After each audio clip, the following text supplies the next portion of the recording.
The happiness one is a very complex topic. I actually don't think happiness is its own thing. I think a lot of what we think of as happiness is actually just pleasure. It's physical pleasure, either from, oh, that tasted good, or it might be momentary pleasure from, oh, she loves me or he loves me. But I think true happiness comes out of peace. And peace comes out of many things, but it comes out of fundamentally understanding yourself. It comes from looking inside yourself and understanding how much of what you're reacting to are emotional reactions or attachment, self-inflicted suffering. It's desire that you have for things that you probably shouldn't care that much about.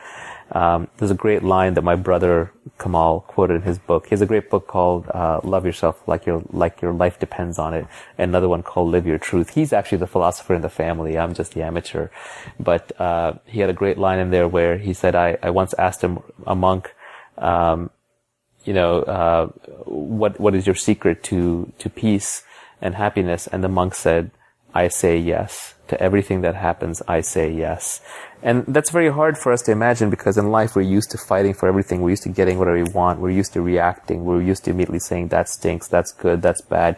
We're used to constantly judging things. And the act of judging something separates you from that thing. And over time, as you judge, you invariably judge people, you judge yourself, you separate yourself from everything, and then you end up lonely. And that feeling of disconnection and loneliness is what eventually leads to suffering. And then you struggle, you resist against the world the way it is, and that is what your ego does. It helps you operate in the real world by resisting against things you don't like. And that is a source also of a lot of unhappiness. So I actually think happiness is the absence of suffering. It comes from peace. And that comes from just being very careful about desire, judgment, and reactions, realizing that you don't really need something anymore, that something is not important to you. So to get very practical about it, I have a whole series of tricks that I use to try and be happier in the moment. And I started doing these a few years ago. And at first they were silly and difficult and required a lot of attention, but now some of them have become second nature. And I think doing them, I've just religiously, I've managed to increase my happiness level quite a bit. The obvious one is meditation, and insight meditation. So working towards a specific purpose on it, which is to try and understand how my mind works. But then just being very aware in every moment. So if I catch myself judging somebody, then, I can stop myself and say, well, what's the positive interpretation of this? So, I used to get annoyed about things. Now I always look for the positive side of it. And it used to take a rational effort. It used to take a few seconds for me to come up with a positive. Now I can do it sub-second. My brain is trained to do it automatically. Similarly, I try, there are other hacks. I could try to get more sunlight on my skin. That's an easy, cheap one. Look up and smile. Tell your friends that you're a happy person.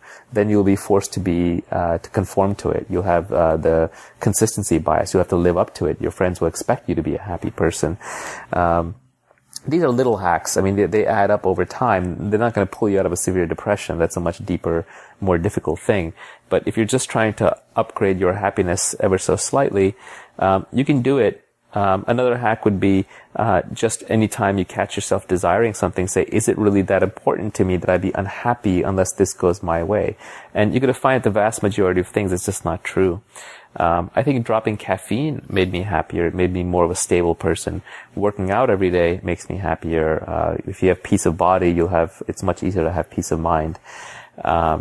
So there's lots and lots of these things. I could go on and on. This could be a full podcast. But I'm still discovering and learning these things myself. I think it would be interesting to maybe catalog them. But I suspect that a lot of them are deeply, deeply personal. If I step back for a second and answer the question properly, the most important trick, I think, to being happy is to realize that happiness is a skill that you develop and a choice that you make. You choose to be happy and then you work at it. It's just like building muscles. It's just like losing weight. It's just like succeeding at your job. It's just like learning calculus. You decide it's important to you. You prioritize it above everything else. You read everything on the topic and then you work at it.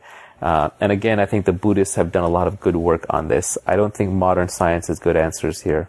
I think the modern world is actually really bad. The modern world is full of distractions. Things like Twitter and Facebook are not making you happy. They're actually making you unhappy. You're essentially playing a game that's created by the creators of those systems. And yes, it can be a useful game once in a blue moon, but most of the time you're just wasting your time. You're engaging in envy, dispute, and resentment, comparison, jealousy, anger about things that frankly just don't matter.